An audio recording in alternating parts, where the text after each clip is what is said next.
Muito bem, bom dia ao vivo, 8h45. Vamos iniciar mais um boletim econômico semanal. Para aqueles que participam aqui, a gente gostaria de reforçar que é possível fazer as perguntas através do Q&A do Zoom. Estamos ao vivo pelo Zoom e também pelo YouTube, né?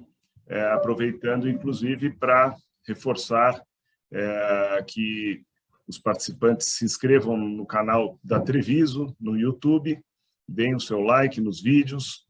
A gente está sempre postando os vídeos, a gente posta toda semana esta live na nossa página no YouTube. Muito bem, Caféu. Bom dia, vamos aí a uma análise de uma semana com bastante volatilidade. Tivemos aí questões importantes aí, fantasma de uma nova onda de Covid na sexta-feira, tivemos feriado nos Estados Unidos na quinta-feira, o Biden divulgando aí a permanência do Jerome Powell no Fed, e o mercado bastante arisco, batemos aí 5,61 na sexta-feira. Então vamos lá, vamos fazer uma análise aí retrospectiva da semana passada, Caféu. Muito bom dia, Otto, a todos que nos acompanham, prazer sempre estar aqui com vocês. Você relatou um pouco as principais variáveis. Nós começamos a semana alertando sobre a questão do risco fiscal. O PEC dos precatórios fez com que mexesse um pouco o mercado. Quando houve um pronunciamento do importante secretário da estrutura do Ministério da Economia, dizendo que a PEC dos precatórios, como aprovada, além de abrir o espaço no orçamento para cobrir o Auxílio Brasil, abriria espaço também para uma sobra de mais de 14 bilhões de reais, 14,5 bilhões de reais, o mercado assustou. Espera aí, nós já estamos com um problema de cumprir o teto, querem mudar a estrutura de precificação do teto de gastos, e agora ainda vai ter mais quase 15 bilhões de reais. Que aventura é essa aí que o mercado está fazendo? Então, o mercado precificou isso, tanto que nós tivemos uma elevação, inclusive, na cotação do dólar. A partir dali, a semana continuou tensa. Quando vem a divulgação do IBGE da inflação em 1,17, e é a maior inflação, o IPCA 15, que é a prévia da inflação, é a maior inflação desde 2002, o mercado, peraí, está dentro do esperado, mas, de novo, temos uma variável complicadora. E, para fechar a semana, exatamente o que você colocou. Lá na África, descobre-se uma nova variante do coronavírus, dado o nome de Ômicron, e ela é mais contagiosa. Isso foi tudo refletido no mercado acionário e acabou impactando também o mercado cambial. Então, nós tivemos uma semana que deixou um pouco a questão política de lado, exceto no início da semana, a questão do PEC dos precatórios, para depois se concentrar na inflação e, na sequência, nesta questão do Ômicron. Alguns países com lockdown, outros, como a Alemanha, colocando restrições. Felizmente, nesse fim de semana, veio a informação de que, não obstante a Ômicron ser preocupante, ela ser mais contagiosa, aparentemente ela tem menos letalidade. E países como o Brasil, que tem um nível de prevenção superior, um número grande de vacinados, pode ser que a consequência seja menor.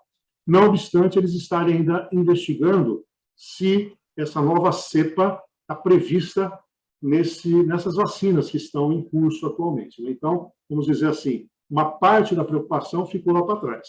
Já dei uma olhadinha agora cedo, o Premart aqui no Brasil, que é a olhar nos Estados Unidos, opera já no campo positivo, e algumas bolsas europeias já começam também a operar em nível positivo. Isso quer dizer o seguinte, que pode se instalar hoje vamos dizer, um otimismo, porque, na verdade, o mercado, e isso vale tanto para o câmbio como para a ação, ele precifica no boato e depois se consolida quando a coisa é efetiva. Então, o preço dessa instabilidade, dessa dúvida, na minha ótica, ficou na última sexta-feira, exceto que a comunidade científica mundial faça um alerta adicional sobre essa nova cepa, dizendo, olha, vem aí uma coisa muito agressiva, muito forte.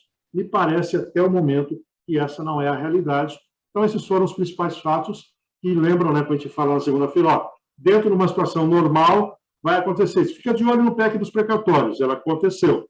Agora, fique de olho na sucessão e na filiação do Bolsonaro, aconteceu. O que a gente não imaginava é essa nova cepa, e ela que acabou impactando muito forte na última sexta-feira. Muito bem. E Café, e vamos agora para uma semana com divulgação de índices de inflação, temos aí GPM, temos CAGED e a previsão da votação da PEC dos precatórios. Tudo isso deve ter bastante influência aí na taxa cambial ao longo dessa semana. Então, vamos falar agora dessa semana, o que você espera, qual é a tua análise dentro aí dos indicadores econômicos. Então, vamos lá. A primeira preocupação para essa semana é exatamente a comunidade científica dizer claramente qual é a dimensão da nova cepa. Né? Quer dizer, a hora que esclarecer isso é capaz de acalmar as principais economias. Você sabe que isso influencia a cotação do petróleo, por exemplo, né? À medida que a perspectiva de fechamento, o barril de petróleo cai, né? E impacta também o preço das commodities, nesse caso sobe. Então, tem uma série de comportamentos aí que dependem dessa nova variante da Covid-19. Agora há pouco, às 8h30, o Banco Central divulgou o boletim Focus, é um boletim semanal, lembrando, né? Mais de 120 operadores de mercado, até sexta-feira, mandam as suas previsões de crescimento econômico, de inflação, de taxa de juros e de câmbio, entre outras variáveis, incluindo, por exemplo, resultado do governo primário e também nominal. A gente trabalha com 4 importantes variáveis aqui na nossa live, que são a inflação, taxa de juros, o crescimento econômico e o câmbio. E o mercado, de novo, joga a inflação para cima. Semana passada tinha projetado já uma inflação para esse ano de 10,12%, agora o mercado entende na mediana que será 10,15%. Acho que esse ano já está perdido mesmo, vai ser 2 dígitos. Essa última inflação do IPCA 15 a 1,17 já aponta para isso. O que nós temos que ficar de olho é na inflação do ano que vem. O mercado joga uma inflação de 5%, mas eu tenho informações de estudos indicando que ela deve ser acima de 6% para o ano que vem. Lembrando que esse dado é mediana. Então, a mediana é o seguinte, tem gente projetando 6, 7, 8, tem gente projetando 4, 3,5. Então, está pegando o ponto do meio ali. Então, isso não quer dizer que vai ser necessariamente a realidade. A semana passada, a projeção é de 4,96%. Por que eu estou insistindo com a inflação? Porque ela vai dar um pano de fundo para os juros. Por sinal, o mercado manteve a previsão de 9,25% nesse ano. Nós só temos uma reunião do Copom, que é a semana que vem, começa na terça e na quarta-feira. Para ficar em 9,25%, o Copom terá que aumentar em 1,5 ponto percentual os juros na semana que vem. Se ficar um pouco acima, seriam 2 pontos percentuais. Na quinta-feira, nós vamos ter a divulgação do PIB. Eu acho que é um indicador importante a gente acompanhar aqui no Brasil, que é o PIB do terceiro trimestre. Por que eu estou chamando a atenção o PIB de quinta-feira, que é o oficial? Se ele vier com retração, e pode ser que isso aconteça, retração em relação ao PIB anterior, não é recessão ainda, mas retração, ele pode dar o tom para a reunião do Copom da semana que vem, que seria o quê? Se tiver contração, a mão não vai ser tão pesada no aumento dos juros. Então, ela pode ficar mais perto de 1,5%. Se não vier com contração, a pressão dos preços já pode chegar a 2%. A má notícia é que é uma revisão do mercado do PIB em 4,78 hoje, chegando muito perto de 4,5. No ano que vem, 0,58. Lembrando que o mercado projeta uma Selic no ano que vem de 11,25. E para nós aqui, mais uma vez, mantida a previsão de 5,50 como ponto de equilíbrio do dólar na virada desse ano e na virada do ano que vem. Então, aquilo que a gente vem colocando aqui, dentro de uma situação normal, o dólar deve oscilar, o dólar comercial de venda, na casa dos 5,50. Um pouquinho de tensão política, uma dúvida fiscal, um probleminha com cepa, desgarra dos 5,50. No ambiente de normalidade, volta a rodear os 5,50. Você falou do IGPM, daqui a pouquinho sai a chamada inflação dos aluguéis, vai ser divulgada pela Fundação Getúlio Vargas, e hoje sai também dados do CAGED. O CAGED ele é trabalhado antes pelo Ministério da Economia, agora pelo Ministério do Trabalho e Previdência, ele mostra o saldo de contratações formais. Ela vem vindo positiva nesse período todo, eu imagino que hoje também seja positiva. Temos amanhã taxa de desemprego aqui no Brasil, aí são dados lá do IBGE, então nós vamos saber quem é, nós estávamos com um pouco menos de desempregado, próximo de 13 milhões na semana, no último dado, é provável que ele situa nesse patamar. Também dados do orçamento aqui no Brasil, e vamos ficar de olho no estoque de petróleo lá nos Estados Unidos. Na quarta-feira, o índice de gerentes de compra industrial no Brasil e também nos Estados Unidos. Vamos ficar de olho aqui no Brasil, dados da balança comercial. Saiu a semana passada dados das transações correntes, vieram negativo. Isso é ruim para nós, isso mostra menos entrada de dólar no mercado. E agora nós vamos ter dados da balança comercial e o fluxo cambial. Então, um dado importante na quarta-feira. A balança comercial, a gente sabe que é a principal balança do balanço de pagamentos, né? Se ela vier forte, ela ajuda a ter menos dependência da entrada da balança de capital, né? Se ela vier fraca, ela acaba forçando. Por quê? Nas transações correntes, você tem também a remessa de dividendos. E nós vamos ter agora um fluxo grande na virada do ano. Muitos acabam distribuindo dividendos um pouco antes da virada do ano. Isso pode ter um movimento de saída de dólar, pressionando a demanda por dólar. Na quinta-feira, IPC da FIPE aqui no Brasil, que é a inflação de São Paulo, mas aí chama atenção para aquilo que você falou, divulgação do PIB do trimestre. Então, PIB na quinta-feira vai ser um grande termômetro para tomar decisão de juros. E por que eu estou insistindo nisso para nós? Porque juro mais alto, tendência de cotação menor do dólar. Juro mais baixo, pode ser que mantenha. Então, ele pode ter um reflexo aí. Pedido de desemprego nos Estados Unidos. Na sexta-feira, a principal informação é o nível de emprego nos Estados Unidos. Dependendo de como vier o emprego nos Estados Unidos, o nível de crescimento econômico vem aquela história. Diminuir a ajuda financeira para 15 bilhões de dólares e aumentar juros nos Estados Unidos. Juros maiores nos Estados Unidos, ou sinalização de movimento ao mercado cambial, né? Porque há uma apreciação do dólar, o investidor estrangeiro prefere alocar seus recursos nos Estados Unidos a ter que alocar aqui no Brasil. Então, como no Brasil os juros serão só na outra semana, então fiquemos atentos a esse nível de emprego e desemprego nos Estados Unidos. Claro que a composição do Banco Central americano é importante e nós vamos ficar de olho como é que vai se comportar lá. Então, chamar a atenção para 2 pontos para essa semana. Tudo indica, pode ser que não ocorra, a votação do PEC dos precatórios amanhã no Senado Federal. Porque há dúvida que o governo está com medo de não passar. De não passar. Tem um boato aí da possibilidade de não passar a PEC. Não passar. Né? Isso pode ter uma influência muito maioria negativa. Qualificada, né? Maioria qualificada. Detalhe 2. Não passando, não tem um plano B nesse momento. E aí, você voltaria para aquela história. Como é que vai ficar, então, o Auxílio Brasil? Né?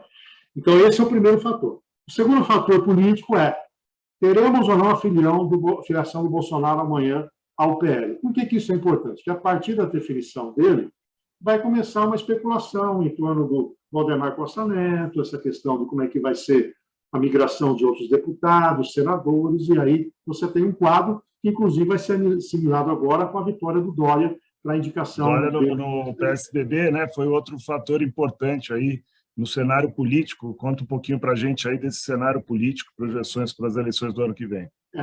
O PSDB sinaliza um diálogo com o Sérgio Moro. O próprio Dória disse ontem, quando venceu, que ele não tem nenhum tipo de restrição com ele, com o Rodrigo Pacheco, que é também um pré-candidato, ele gostaria de conversar para alinhar uma terceira via. O que acontece com o Dória é que ele não entra para ser coadjuvante, ele é protagonista. Isso quer dizer o seguinte, qualquer composição é mais ou menos assim, eu aceito tudo desde que eu seja o cabeça de chave, aí é complicado. Se a terceira via entra, vamos dizer, diluída, né, com muitos candidatos, ninguém tem força, então precisaria ter uma junção. O Moro já está em campanha. Uma pesquisa recente aponta o Moro aí com 10 pontos percentuais, mais que o dobro à frente do Dória. Então, ele vai ser um candidato importante aí para essa questão. Tá? Por sinal, eu tenho, a semana que vem eu quero trazer, pela Fundação Dom Cabral, nós tivemos acesso a um estudo muito a miúde, né, de um cenário eleitoral. Eu quero dedicar um tempo a semana que vem para traçar alguns pontos com Dória, com o ouro. Isso não vai ser divulgado, eu consegui isso e tenho autorização para trabalhar, desde que eu não mostre a fonte. Então, nós vamos trabalhar um pouquinho, uns 5 minutinhos, com esses cenários políticos para a semana que vem, e porque eu vou esperar também a consolidação aí da posição do Dória. E, então, 2 assuntos políticos para ficar de olho. PEC dos precatórios, que é político com reflexo econômico, vota ou não vota, se adiar é porque o governo está achando que não vai ter maioria, tá? E a filiação do Bolsonaro. E a terceira, que é uma derivação dessa, o posicionamento do Dória semana. E, principalmente, econômico. 2 coisas. O nível de emprego nos Estados Unidos e o PIB aqui no Brasil, na próxima quinta-feira. Muito bem, Café. Acho que temos aí fatores importantes para essa semana, reforçando a todos que a gente abre essa live publicamente para que todos os nossos correspondentes e parceiros, além de assistir para começar a semana bem informado, divulgue a seus clientes, passe os links para que os clientes possam participar também. Nós estamos abertos também para perguntas através do Q&A do Zoom, né? E para que todos também vejam os vídeos, são postados também no YouTube, ao vivo, e depois nós passamos o vídeo editado, também fica no canal do YouTube da Treviso. Então, pedimos a participação para que se inscrevam no canal, deem like nos vídeos, para que a gente ganhe relevância aí nessa divulgação tão importante, para que todos comecem a semana preparados para poder enfrentar aí o nosso dia a dia. Muito obrigado, Cafeu. Encerramos aqui a live do Boletim Econômico dessa semana, reforçando que a gente também vai agora editar um resumo de 2 minutos, em que o Cafeu coloca esse material resumido para que a gente possa divulgar, e também um boletim em texto para que possa ser enviado por WhatsApp, por e-mail.